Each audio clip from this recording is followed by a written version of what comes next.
सबको मसीह में जय मसीह की। मैं विश्वास करता हूँ कि आप अच्छे हैं, भले चंगे हैं और परमेश्वर के कार्य को अपने जीवन में देख रहे हैं। और आज का जो मैसेज का टाइटल है वो है आग के साथ खेलना। इंग्लिश में बोलेंगे प्लेइंग विथ फायर, आग के साथ खेलना।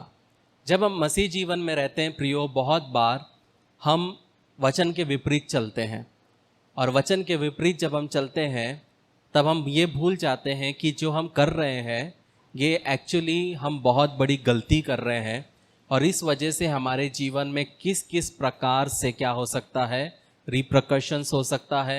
उसके वजह से हमारे जीवन में, हमारे बच्चों के जीवन में, आने वाले पीढ़ियों के जीवन में बहुत बड़ा उसका असर हो सकता है। कल या परसों में अपने ससुर जी से जब मैं बात कर रहा था तो मैं उनसे पूछ रहा था उनके दादा परदादा उनके बारे में। तब वो बताए कि उनके जो पापा के पापा थे वो मिशनरी थे, उन्होंने अपनी पूरी ज़िंदगी सेवकाई में बिताई और आज दूसरी या तीसरी पीढ़ी की बेटी परमेश्वर ने इस परिवार में दिया, जो कि मेरे पिताजी ने अब परमेश्वर के लिए अपनी ज़िंदगी खुद क्या किया, निछावर किया। कहने का मतलब है प्रियो कि परमेश्वर पीढ़ी दर पीढ़ी क्या करता है, स्मरण करता है। अगर पहली पीढ़ी में कोई नहीं निकला परमेश्वर के लायक जो खुद से समर्पण ना करे तो वो दूसरे पीढ़ी में चला जाता है। अगर दूसरे पीढ़ी में कोई नहीं निकला तो वो तीसरी पीढ़ी में आ जाता है। तो कहने का मतलब है कि जब हम मसीह जीवन में हैं हमको हमेशा एक चीज़ जानना है, हर एक चीज़ जो आप करते हो, आप जो बोओगे वो काटोगे। तो जब हम नीति वचन 6 उसका 27 और 28 पढ़ते हैं, वहाँ लिखा है, क्या हो सकता है कि कोई अपनी छाती पर आग रख ले और उसके कपड़े ना जले? क्या हो सकता है कि कोई अंगारे पर चले और उसके पाँव ना झुलसे? जब हम 27वां वचन पढ़ते क्या लिखा है, क्या हो सकता है कि कोई अपनी छाती पर आग रख ले और उसके कपड़े ना जले? कहने का मतलब है प्रियो, जब हम आग के साथ खेलते हैं, हम सब ने अपने जीवन में आग के साथ खेला होगा। हम सब ने मोमबत्ती जलते वक्त उसमें से थोड़ा सा हाथ ऐसे करके देखा होगा कि जलता है कि नहीं जलता है। कितने लोगों ने ऐसा किया है? मोस्टली सब लोगों ने किया है। अब जिनके पास कैंडल्स नहीं था उनके बारे में बोल नहीं सकता, लेकिन हमने जब मोमबत्ती जलाए तो हमने हमेशा उसमें हाथ डाला है। जब कीड़े आते थे तो कीड़ों को उसमें डाला है। किया है कि नहीं किया है? हम सब ने वो चीज़ किया है। लेकिन जब भी हम वो चीज़ करते थे तो हमारे माँ बाप क्या बोलते थे? हाँ और कर। ऐसा बोलते थे क्या? नहीं, वो बोलते थे मत कर, हाथ जल जाएगा। तो वैसे ही जब हम मसीह जीवन में पाप के साथ में खेलते हैं, पाप किसको दर्शाता है? आग को दर्शाता है। और हमारा परमेश्वर भी क्या है? आग है। तो जब हम पाप के साथ खेल रहे हैं वो हमको जला भी सकता है। परमेश्वर भी क्या है? वो एक आग है। जब हम शिमशोन के जीवन में देखते हैं, परमेश्वर का बुलाहट उसके ऊपर था। परमेश्वर ने उसको बल दिया, सामर्थ दिया, एक अच्छे कॉलिंग के साथ। वो इस्राएल का आखिरी जज था, वो आखिरी न्याय करने वाला था। लेकिन उसके जीवन में क्या हुआ? उसके जब शादी हुई, प्रॉब्लम हुआ, उसने बोला मेरे को ये मैरिज नहीं चाहिए, ये शादी नहीं चाहिए। वो प्ले बॉय बन गया और उसके जीवन में फिलिस्तियों ने किसको लाया? दलाइला को लाया। और वो दलाइला कौन है? वो आग है। यहाँ शिमशोन पवित्र आत्मा से भरा हुआ, परमेश्वर का चुना हुआ, आग के साथ खेलने लगा। खेलता रहता है, फिर से उसके सर पे रखता है अपना, उसके गोदी में सर रख के सोता है। उसको सो जा मेरा डिप्लोमा करके पूछती है, तू मुझसे प्यार करता है ना? बता तेरा राज क्या है, बता बता बता। और वो बोलता है रस्सी बांध दो ये होगा। लेकिन एक समय आया जब वो आग के साथ खेलता गया, वो आग ने उसको जला दिया और जलने के बाद अंधा चक्की पीस रहा है। उसमें क्या परमेश्वर की गलती थी? परमेश्वर चाहता तो उसको बहुत अच्छा उपयोग में ला सकता था, लेकिन उसकी जिंदगी के क्या थे? Life choices. उसने जो जिंदगी में जो विकल्प चुने, उसने जो जिंदगी में निर्णय लिए, उसके वजह से वो मरते वक्त अंधा था। परिवार साथ में नहीं था, परमेश्वर की आशीषें नहीं थी, लेकिन एटलीस्ट वो बचा, उसने रिपेंट किया। लेकिन परमेश्वर जो उससे चाहता था वो नहीं कर पाया। तो जब हम आग के साथ खेलते हैं प्रियो, हमें हमेशा समझना है कि आज नहीं तो कल ये आग हमको जलाएगी। अगर वो आग हमको जलाएगी तो याद रखना एक और आग है जो जल रहा है, वो आग कभी भी बुझेगा नहीं, वो हमको हमेशा केरोसिन के नाई जलाता रहेगा। इसलिए जब हम मसीह जीवन में चलते हैं प्रियो, बहुत ज़रूरी है कि हमको ये समझे कि हम क्या कर रहे हैं। क्या ऐसा तो नहीं कि हम आग के साथ खेल रहे हैं। अगर आप आग के साथ खेलोगे तो आप जल जाओगे।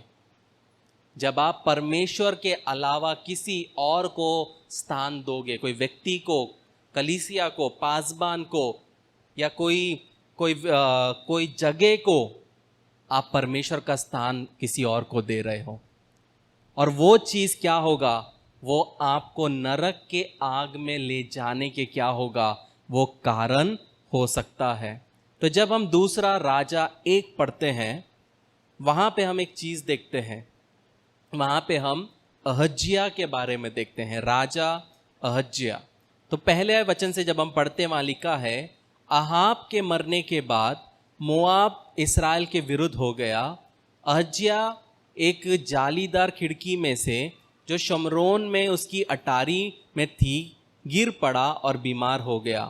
तब उसने दूतों को यह कहकर भेजा, तुम जाकर एक्रोन के बलजबूब नामक देवता से ये पूछ आओ कि क्या मैं इस बीमारी से बचूंगा कि नहीं। तब यहोवा के दूत ने तिशबी एलिया से कहा, उठकर शमरोन के राजा के दूतों से मिलने को जा और उनसे कह, क्या इस्राएल में कोई परमेश्वर नहीं जो तुम एक्रोन के बालजबूब देवता से पूछने जाते हो।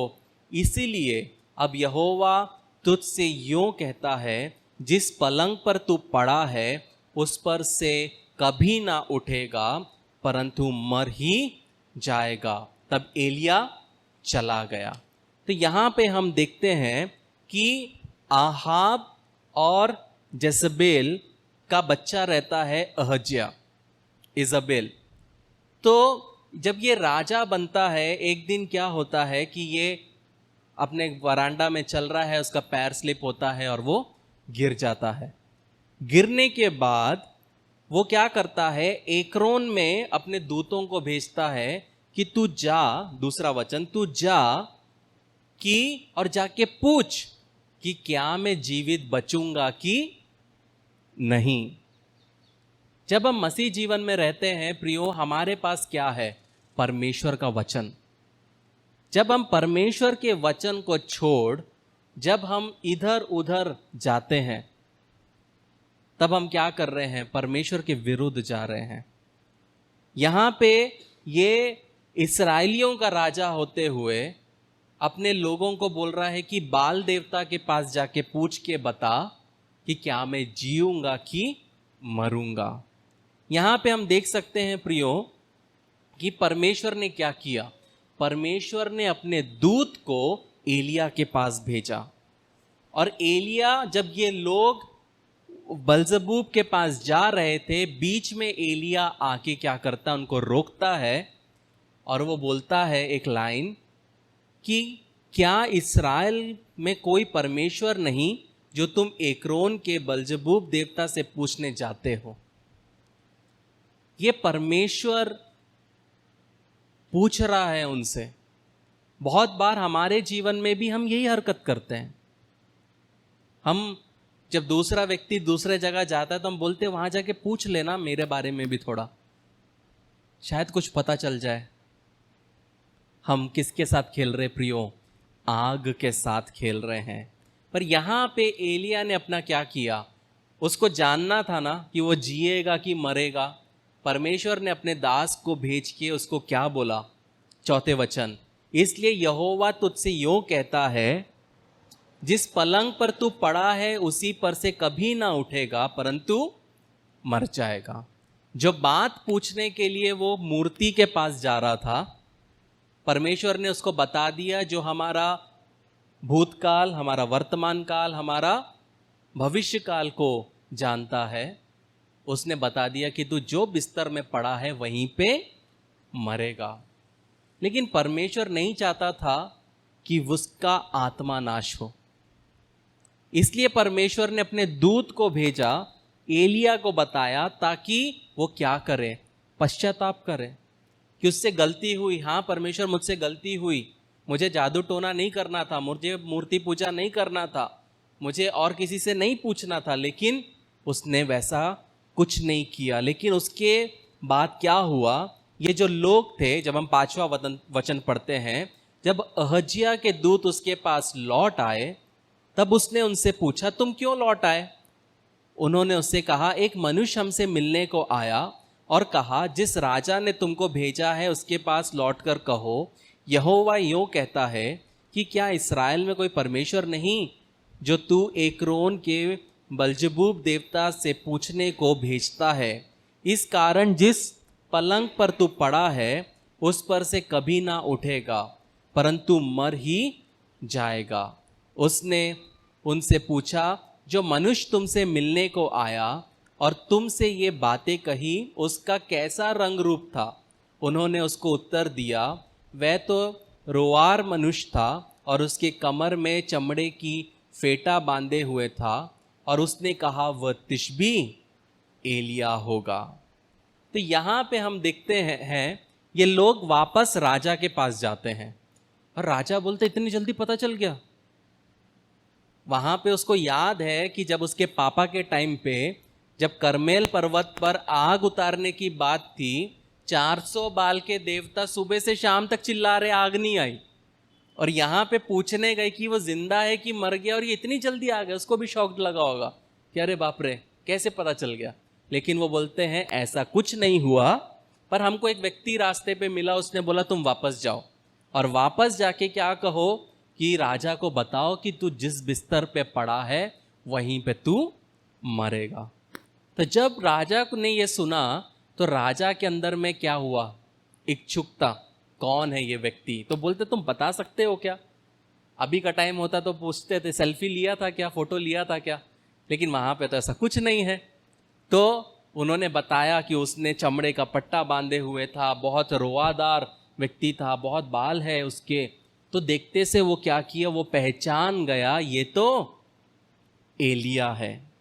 कहने का मतलब है प्रियो, अहज्याह जानता था कि एलिया परमेश्वर का व्यक्ति है, क्योंकि वो बचपन से एलिया के बारे में सुनते हुए आ रहा है कि परमेश्वर ने उसके द्वारा कैसा कैसा काम किया। और वो जानता है कि ये एलिया जो था उसके पिता और माता के लिए एक कांटा था। हर मोड़ पे जब वो पाप करते थे ये आ जाता था और ये आके उसको उनके पाप को बताता था। तो एलिया के बारे में ये राजा जानता था, उसको वो जानता था कि जब आग गिरी और बारिश आया तो बारिश से बचने के लिए उसके पिताजी के रथ के सामने ये व्यक्ति भागा है। और बोला जाता है कि हो सकता है कि अहज्याह उस रथ में होगा, कि पप्पा बोले होंगे, जैसे हम बाइक उठाते कि चलो अंडा लेके आते, चलो मटन लेके आते, तो हम अपने बेटे को बोलते चल तू भी आ। तो हो सकता है वहां पे राजा ने, आहाब ने बोला होगा अहज्याह चल, और उसने देखा होगा कि एलिया किस तरह एक रथ के सामने वो क्या कर रहा है, वो भाग रहा है। हो सकता है कि जहां पे वो 400 बाल के देवता, बाल के प्रॉफिट्स प्रार्थना कर रहे थे आग गिरने, वहां पे भी वो था कि वो आग गिरा, वो देख रहा होगा, क्योंकि एक बहुत बड़ा इवेंट है। हो सकता है उसने देखा होगा कि किस तरह एलिया ने पकड़ के एक एक बाल के भविष्यवक्ताओं को कैसे काटा। उसने सुना होगा जब इजाबेल ने चिल्लाकर बोला होगा कि मैं इसको मार डालूंगी, यो धमकी देते हुए अहज्याह ने सुना होगा। और बाद में उसने ये भी देखा होगा कि यही व्यक्ति ने बोला था इजाबेल को कि कुत्ते तेरा खून चाटेंगे, और कैसे उसकी मां गिरती है और कुत्ते आके उसको खाते हैं। ये भी इसने देखा है, ये भी इसने सुना है।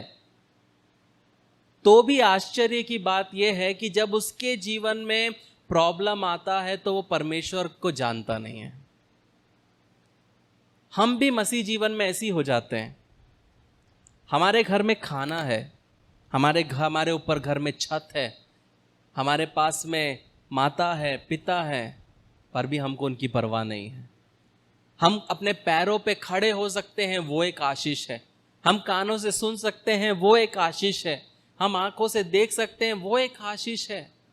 एक दिन अपने आंखों में पट्टी बांध के अपने घर में चल के देखो, आपको अपने आंखों का वैल्यू पता चलेगा। एक दिन अपने पैरों में रस्सी बांध के देखो, तब आपको पता चलेगा आपके पैरों का वैल्यू क्या है। एक दिन अपना एक हाथ बांध के पीछे देखो, तब आपको समझेगा आपके हाथ का वैल्यू क्या है। पर हम जब मसीह जीवन में चलते हैं, हमको फर्क नहीं पड़ता। हम बस यही देखते रहते हैं, उसको प्रमोशन मिला, मुझको नहीं मिला, उसको घर मिला, मुझे नहीं मिला, उसको गाड़ी मिला, मुझे नहीं मिला, उसको कपड़े मिले, मुझे नहीं मिले। भैया जो तेरे जिंदगी में है उसको तो देख।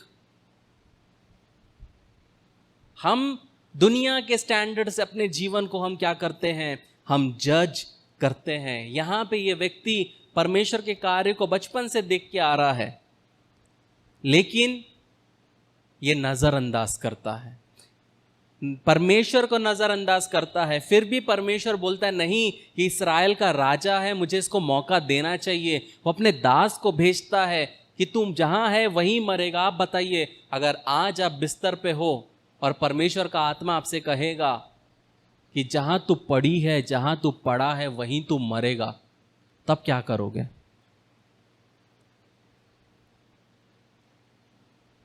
आप इमीडिएटली अपने पापों का अंगीकार करने लगोगे। क्यों? मरना तो है, पाप साफ कर लो, नरक नहीं जाना। करोगे कि नहीं करोगे? एकदम से उपवास, प्रार्थना, बाप रे, आग हो जाएगी एकदम से, क्योंकि अब तो सब नश्वर है, सब नश्वर है। क्यों? क्योंकि नाश होने वाले हैं। हम ये एटीट्यूड के साथ में जीने लगेंगे। लेकिन यहां पे ये राजा वैसा नहीं था। इसने परमेश्वर के वचन को, परमेश्वर के संदेश को क्या किया? नजरअंदाज किया। यहां पे उसने क्या किया कि उसने एलिया के पास वापस से क्या किया? सैनिक भेजे। और उसका रवैया जो था वो बहुत ही खराब था, और उसको ये नहीं समझ में आ रहा था कि वो किसके साथ खेल रहा है। वो आग के साथ खेल रहा है। वो ये भूल गया कि ये वही एलिया है जिसने स्वर्ग से आग बरसाया है। उसको भूल गया वो, लेकिन बहुत जल्दी परमेश्वर उसको याद दिलाने वाला है। तो जब हम 9वां वचन पढ़ते, वहां लिखा है, तब उसने उसके पास 50 सिपाहियों के एक प्रधान को उसके 50 सिपाहियों समेत भेजा। प्रधान ने एलिया के पास जाकर कहा, देख। जाकर क्या देखा कि वो पहाड़ की चोटी पर बैठा है। उसने उससे कहा, हे परमेश्वर के भक्त, राजा ने कहा है तू उतर आ। एलिया ने उस 50 सिपाहियों के प्रधान से कहा, यदि मैं परमेश्वर का भक्त हूं तो आकाश से आग गिरकर तुझे तेरे 50 समेत भस्म कर डाले। तब आकाश से आग उतरी और उसे और उसके 50 समेत भस्म कर दिया। यहां पे ये व्यक्ति एटीट्यूड में आता है, मैं कौन हूं? मैं तो राजा का सिपाही हूं। और आके एकदम से बोलता है, एलिया कम डाउन, नीचे आ। और एलिया क्या बोलता है? अगर मैं परमेश्वर का दास हूं तो आकाश से आग गिरे और तुम सब भस्म हो जाओ। और आता है, वो भस्म हो जाते हैं। अचानक से जमीन में 50 कुरकुरे क्या हो जाते हैं? कुरकुरे शरीर पड़े हैं, क्रिस्पी शरीर पड़े हैं। अहज्या चाहता तो क्या करता?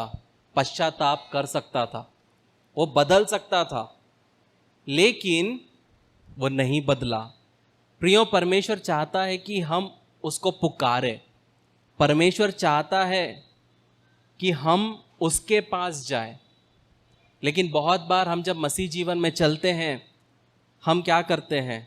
हम इधर उधर भटकते जाते हैं, इनके पास उनके पास, हर एक जगह जाते हैं। और हम परमेश्वर को क्या करते हैं? परमेश्वर को कम आंकने लगते हैं। तो जब ये 50 लोग जल गए तो अहज्या क्या कर सकता था? बदल सकता था। लेकिन उसके अंदर में क्या था? घमंड था। वो भी अपने माता पिता के नाई क्या था? जिद्दी था। और उन्हीं के जैसे काम करना उसने सीखा। तो जब हम 11वां वचन पढ़ते वहां लिखा है, फिर राजा ने उसके पास 50 सिपाहियों के एक और प्रधान को 50 सिपाहियों समेत भेज दिया। प्रधान ने उससे कहा, हे परमेश्वर के भक्त, राजा ने कहा है फुर्ती से तू उतर आ। एलिया ने उत्तर देकर उससे कहा, यदि मैं परमेश्वर का भक्त हूं तो आकाश से आग गिरकर तुझे तेरे 50 समेत भस्म कर डाले। तब आकाश से परमेश्वर की आग उतरी और उसे और उसके 50 समेत भस्म कर दिया। सोचो, 50 लोग आए, पूरा जले हुए पड़े हैं, हो सकता उनमें धुआं निकल रहा है। राजा पश्चाताप नहीं करता। राजा बोलता मैं तो राजा हूं, और भेजो 50 को। और ये सिपाही जाकर क्या बोलता है? राजा ने कहा है फुर्ती से आ। प्रियो, जो परमेश्वर का सेवक होता है प्रियो, वो राजा की नहीं सुनता, वो परमेश्वर की सुनता है। उसको ये फर्क नहीं पड़ता फतवा कहां से आया है। अगर परमेश्वर से आया है तो ही वो उस कार्य को करेगा, वरना वो नहीं करेगा। फिर से उसने बोला कि अगर मैं परमेश्वर का भक्त हूं तो क्या हो? आग गिरे। फिर से और 50 कुरकुरे लाश वहां पे जमा हो जाते हैं। कहने का मतलब है प्रियो कि हमारा परमेश्वर पवित्र है और उसका जो आग है वो भस्म करने वाला आग है। और अगर हम उसकी पवित्रता में नहीं चलेंगे प्रियो, तो हो सकता है कि वही आग में हम, उसी प्रकार के आग में हम हमेशा जलते रहेंगे। लेकिन अहज्या नहीं बदलता, वो नहीं सीखता। परमेश्वर चाहता है कि वो बदलाव लाए, परमेश्वर चाहता है कि वो मन फिराए, लेकिन अहज्या नहीं करता। और वो क्या करता है कि फिर से क्या करता है? अपने तरीके से 50 को फिर भेजता है। मतलब उसके पास इतने लोग पड़े हैं, जाने दो, कोई फर्क नहीं पड़ता। वो किसी का पति है, बेटा है, परिवार चला रहा है, राजा को कोई फर्क नहीं पड़ता। जब हम 13वां वचन पढ़ते हैं वहां फिर से 50 लोग जाते हैं। तो यहां पे जब सिपाही आया होगा तो सोच के देखिए, ऑलरेडी 50 लोग वहां पे पड़े होंगे, वो थोड़े ठंडे हो गए होंगे। तो दूसरे 50 लोग जल रहे हैं, धुआं निकल रहा है। अब ये सिपाही को पता है कि मेरा भी यही हाल होने वाला है। तो इसने क्या किया? थोड़ा सा डिफरेंट अप्रोच किया। इसने फिर राजा ने तीसरी बार 50 सिपाहियों के एक और प्रधान को 50 सिपाही समेत भेज दिया।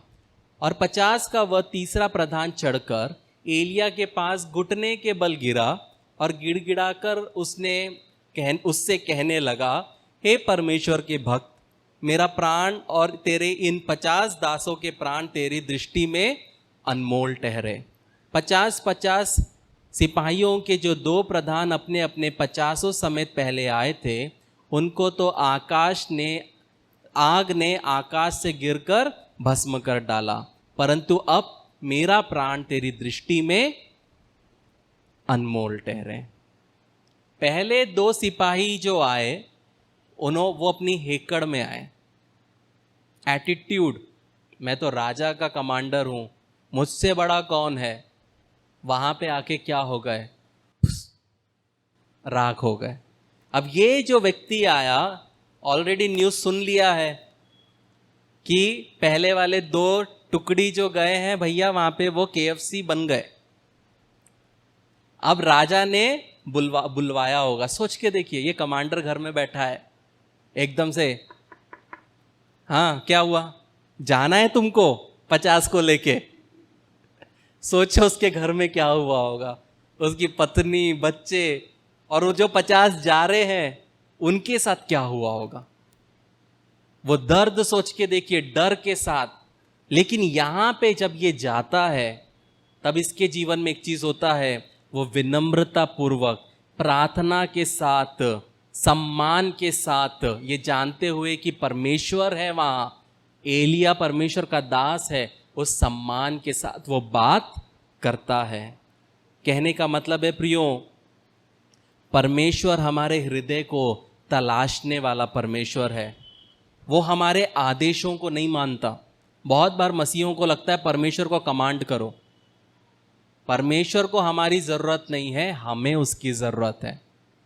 इसलिए जब हम परमेश्वर से बात करते हैं या हम परमेश्वर से प्रार्थना करते हैं, तब वो एटीट्यूड के साथ नहीं, नम्रता पूर्वक हमें प्रार्थना करना बहुत ज़रूरी है। पश्चाताप करते हुए, अभिमान ना रखते हुए, विनम्रता पूर्वक उसके पास जाना ज़रूरी है, क्योंकि वचन कहता है यहोवा टूटे मन वालों के समीप रहता है और पिसे हुओं का उद्धार करता है। टूटे मन के साथ उसके पास जाना है। परमेश्वर जानता है हमारे जीवन में प्रॉब्लम क्या है। ये व्यक्ति भी टूटे मन के साथ गया। वहां पे क्या होता है, तब यहोवा के दूत ने एलिया से कहा उसके संग नीचे जा, उससे मत डर। तब एलिया उठकर उसके संग राजा के पास नीचे गया और उससे कहा, यहोवा यो कहता है, तूने तो एक्रोन के बलजबूब देवता से पूछने को दूत भेजे थे, तो क्या इस्राएल में कोई परमेश्वर नहीं कि जिससे तू पूछ सके? इस कारण तू जिस पलंग पर पड़ा है उस पर से कभी ना उठेगा, परंतु मर ही जाएगा। 2 बार लोग बुलाते हैं। कौन बुलाता है? लोग बुलाते हैं, साधारण लोग नहीं, राजा का सेनापति, राजा की तरफ से आते हैं। एलिया तस से मस नहीं हुआ, अपनी जगह बैठा रहा। लेकिन जब परमेश्वर बोला, एलिया ने आदेश माना, वो नीचे आया, और लेकिन परमेश्वर का संदेश नहीं बदला। बहुत लोग मुझसे फ़ोन करके पूछते हैं, ब्रदर मैं क्या करूं? मैं इमीडिएट बोल देता। बोलते नहीं, उनको पसंद नहीं आया वो मैंने क्या बोला, तो बोलते हम चाहते कि आप थोड़ा और प्रार्थना करके बताएं। मैंने बोला टाइम नहीं है। मैं 10 घंटे भी प्रार्थना करूंगा तो परमेश्वर का आत्मा वही बोलेगा। तो यहां पे एलिया नीचे उतरता है, लेकिन उसका संदेश नहीं बदलता। बहुतों को लगता है कि अगर कोई व्यक्ति आएगा तो मेरी परिस्थिति बदल जाएगी। नहीं, अगर यीशु मसीह आएगा तो परिस्थिति बदलेगी। एक व्यक्ति के द्वारा परिस्थिति नहीं बदल सकती। अगर वो व्यक्ति यीशु मसीह है तो आपकी परिस्थिति बदलेगी। यहां पे अहज्या 100 लोगों को मार देता है अपने घमंड के वजह से। उसको फर्क नहीं है कि वो जिए या वो मरे, लेकिन वो हमेशा के लिए, वो जलने के लिए वो चुना गए। कहने का मतलब है प्रियो, जब हम 17वां वचन पढ़ते वहां लिखा है, यहोवा की इस वचन के अनुसार जो एलिया ने कहा था वो मर गया। उसकी संतान ना होने के कारण यहोराम उसके स्थान पर यहूदा के राजा यहोशापात के पुत्र यहोराम के दूसरे वर्ष में राज्य करने लगा। जो उसने बोला वो हो गया, वो मर गया, लेकिन उसका कोई बच्चा ही नहीं था। और बच्चा ना होने के वजह से अहज्या राजा का भाई क्या बना? राजा बना। तो यहां पे हम देखते हैं कि 3 अपवित्र तिकड़ी को देखते हैं, आहाब, इजबेल, अहज्या। ये तीनों को परमेश्वर ने क्या किया? उस राष्ट्र में से हटाया और उनके जीवन के द्वारा और एक पीढ़ी को वहां पे पैदा होने नहीं दिया। क्यों? क्योंकि बाप और माँ पवित्र जीवन नहीं जिए। तो जब पुत्र हुआ वो उनके भी ऊपर गया, इसलिए परमेश्वर ने बोला एक और बीज यहां नहीं होना चाहिए इसका। और उस तिकड़ी को परमेश्वर ने क्या किया? परमेश्वर ने हटाया, क्योंकि परमेश्वर क्या कर रहा था? अपने अग्नि के द्वारा इस्राएल को साफ कर रहा था, पवित्र कर रहा था। इसलिए प्रियो, जब हम मसीह जीवन में हैं तो हमें हमेशा एक चीज याद रखना है कि हम अग्नि के साथ ना खेलें, आग के साथ ना खेलें। और लेकिन अगर हम परमेश्वर के आग को आने देते हैं तो परमेश्वर से प्रार्थना करना है कि जब तेरा आग मेरे ऊपर उतरे तो मेरे पाप को जला दे। जब तेरा आग मुझ पर उतरे तो मेरा जीवन और शुद्ध होने पाए। मेरा घमंड, मेरा एटीट्यूड, मेरा ईगो जल के राख होने पाए, ताकि आप और पवित्र जीवन जी सको और अनंत काल में क्या कर सको, परमेश्वर के साथ, यीशु मसीह के साथ में सदा वास कर पाओ। प्रियो, पता है अंत में यही वो आग है जो इस पृथ्वी को नया करेगी, पाप से मुक्त करेगी।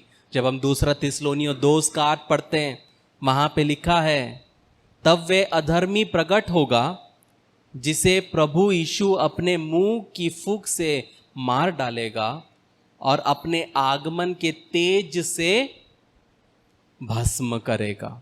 जब नया आकाश और पृथ्वी की रचना होगी तो ऐसे ही आग के द्वारा परमेश्वर इस पृथ्वी को तपाएगा और नया सृष्टि के पहले अपना कार्य करेगा। और एक और चीज जो मैंने पहले बताया कि जब आप यीशु मसीह के सामने जाओगे, यही आग में से होके निकलना है। जब हम पहला कुरिन्थियों 3 उसका 13 से 15 पढ़ते, वहां लिखा है, तो हर एक का काम प्रकट हो जाएगा, क्योंकि वह दिन उसे बताएगा, इसलिए कि आग के साथ प्रकट होगा और वे आग हर एक का काम परखेगी कि कैसा है। जिसका काम उस पर बना हुआ स्थिर रहेगा वो मजदूरी पाएगा। यदि किसी का काम जल जाए तो वह हानि उठाएगा, पर वे अपने आप को बच जाएगा, परंतु जलते जलते। मैंने जैसे पहले कहा प्रियो, मेरा प्रार्थना एक ही है, जिस दिन मैं यीशु मसीह के सामने खड़ा रहूं तो इतना मुझे राख में नहीं रहना है। जो कार्य मैंने परमेश्वर के लिए किया, यीशु मसीह के लिए किया, जब मैं उसकी इच्छा के अनुसार करूंगा तो वो कार्य वो आग में से होके गुजरेगा, उसका प्रतिफल मुझे मिलेगा। लेकिन हर एक वो चीज़ जो मैंने दिमाग से किया, लोगों को खुश करने के लिए किया, लोगों को इंप्रेस करने के लिए किया, दूसरों ने बोला इसलिए मैंने किया,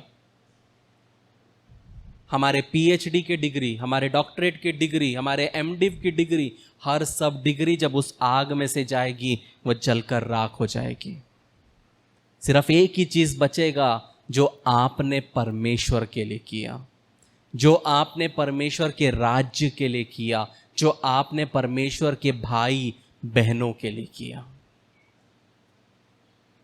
ये चीज हमेशा याद रखना है कि जब आप कुछ करते हैं, परमेश्वर से पूछना है कि क्या ये वो आग में झेल पाएगा क्या।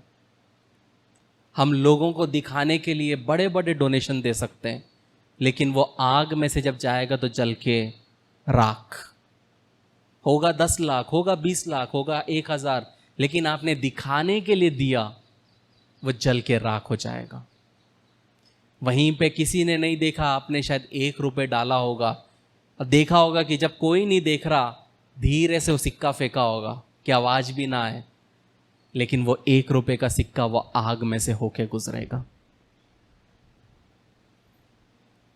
ये सोच के साथ हमें चलना है प्रियो, कि एक दिन आग से हमको गुजरना है,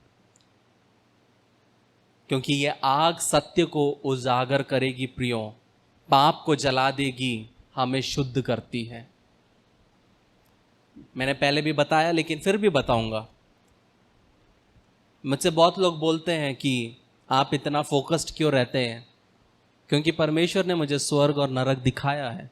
मैं भले बताता नहीं हूं, जो मेरे करीब है उनको पता है।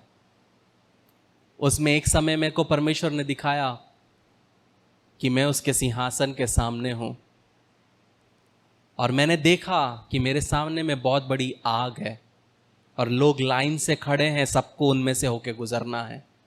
कुछ जलकर राख हो जाते हैं, कुछ उसमें से होके जाते हैं। मैं लाइन में खड़ा हूं, मेरे पैर कांप रहे हैं, मैं निकल पाऊंगा कि नहीं निकल पाऊंगा। और मेरी बारी आती है, मैं उसमें से निकलता हूं, और जब मैं निकलता हूं तो मैं पार हो जाता हूं। और जब मैं पार हो जाता हूं तो मैं बता नहीं सकता, मेरे अंदर जो शांति रहती है, बस खत्म। अब मेरे को कोई नहीं छीन सकता यीशु मसीह से। वो जो फीलिंग थी वो सपने में, वो मैं आज भी महसूस करता हूँ। इसलिए जब आज भी कोई भी डिसीजन लेना पड़ता है, कभी कभी सख्त, कभी कभी सही, डर से लेता हूँ कि ये डिसीजन के वजह से वो आग में से मैं फेंका तो नहीं जाऊंगा। वो डर के साथ मैं अपनी मसीह जीवन को जीता हूं। लोग मेरे विरुद्ध में बोल रहे हैं, अभी प्रेयर के पहले मनीष ने कुछ दिखाया जो लोग मेरे विरुद्ध बोल रहे हैं। दुखता है, दर्द होता है, रोना भी आता है, लेकिन परमेश्वर देखेगा। आज सुबह राहुल ने एक सपना देखा, नाम नहीं बताऊंगा, इसी के ऊपर था। राहुल को नहीं पता मैं आज क्या वचन बांटने वाला हूं, लेकिन राहुल ने सुबह एक सपना देखा कि नागपुर के एक पास्टर जिनकी डेथ हो गई है, मैं नाम नहीं लूंगा, कोविड के टाइम उनकी डेथ हुई। सपने में राहुल को वो दिखते हैं, और सिर्फ वो अकेले नहीं थे, उनके साथ और भी लोग थे, और ये सब के सब नरक में जल रहे हैं। और वो पास्टर राहुल को बोलता है कि जो गलती मैंने किया वो तू नहीं करना। मैंने गलतियां की, और बहुत कुछ शॉर्ट में। मैं चाहूं तो नाम लेके बोलूंगा तो वायरल हो जाएगा नागपुर में, इसलिए मैं नहीं चाहता। वो अब जब वे ऊपर जाएंगे तो वो उनको पता चल जाएगा। वो हमारे साथ नहीं होना है। ये हमेशा सोचना कि सपने में मरने के बाद ऐसा नहीं होना चाहिए कि किसी को पता चले कि तो नरक गया है। एक पासबान जो परमेश्वर को जानता है, जो भेड़ों को चरा रहा है, चला रहा है, खत्म। क्या मिला? इसलिए मैं हमेशा बोलता हूं प्रियो, अगर मसीह जीवन जीना है, इज्जत से, ईमानदारी से, सच्चाई से जियो। इस दुनिया में कमी है, चलेगा, दर्द है, चलेगा, दुख है, चलेगा, पीड़ा है, चलेगा, क्योंकि ये 70-80 साल मैटर नहीं करता। लेकिन वो स्वर्ग अगर चला गया तो आप कुछ नहीं कर सकते, कुछ नहीं कर सकते। कोई भी पैसा दे के आप वापस नहीं आ पाओगे, एफटी तोड़ के कुछ नहीं कर पाओगे। तब आप सोचोगे कि काश काश काश, यही सोचोगे। यीशु मसीह हमेशा एक चीज बोला है, वहां पे दांत पीसना और करहाना है। दांत आप कब पीसोगे? जब आप फ्रस्ट्रेटेड होते हो, जब आप सोचोगे कि काश। गुस्से में आप दांत कब चबाते हो? फ्रस्ट्रेटेड होते वक्त। आपका फ्यूचर वो रहेगा। ये आग से हमें नहीं खेलना है प्रियो। हमारा परमेश्वर पवित्र है। हमारा परमेश्वर क्या है? पवित्र है। हमें भी पवित्र जीवन जीना है। आजू बाजू के लोग क्या करते हमको फर्क नहीं पड़ता। दूसरे कलीसिया के लोग क्या करते हमको फर्क नहीं पड़ता। दूसरे पासबान क्या करते हमको बिल्कुल भी फर्क नहीं पड़ता। परमेश्वर का वचन क्या कहता वो मैटर करता है। हालेलुया। परमेश्वर इन वचनों से आशीषित करे। तो आप विवाह के लिए आगे कदम बढ़ाने को तैयार हैं। बधाई। इससे पहले कि आप अपनी शादी के दिन की तैयारी में जुट जाएं, योजना बनाएं और परेशान होने लगें, एक सबसे महत्वपूर्ण बात न भूलें, आपकी शादी। एक अध्ययन के अनुसार विवाह पूर्व परामर्श या वैवाहिक थेरेपी पूरा करने वाले जोड़ों में तलाक की संभावना 31% तक कम होती है और कोर्टशिप टू मैरिज इसमें आपकी मदद करता है। हमारे कोर्स और पाठों में विवाहित जीवन के संघर्षों, वास्तविकताओं और रोजमर्रा की दिनचर्या जैसे कई विषय सम्मिलित किए गए हैं। इस कार्यक्रम पर कई जोड़ों का भरोसा रहा है जो जिंदगी के इस नए स्तर पर जाने के लिए तैयार हैं। लेकिन इसके लिए सिर्फ हमारी बात को ही न माने, आप अपना पहला पाठ मुफ्त सीख सकते हैं। एक बार जब आप कोर्टशिप टू मैरिज के साथ रजिस्ट्रेशन करते हैं तो आप हमारी 30 दिन की मनी बैक गारंटी द्वारा भी सुरक्षित रहते हैं और आप तैयार हैं एक सुखी वैवाहिक जीवन के लिए। courtship2marriage.com पर आज ही अपना पहला लेसन शुरू करें।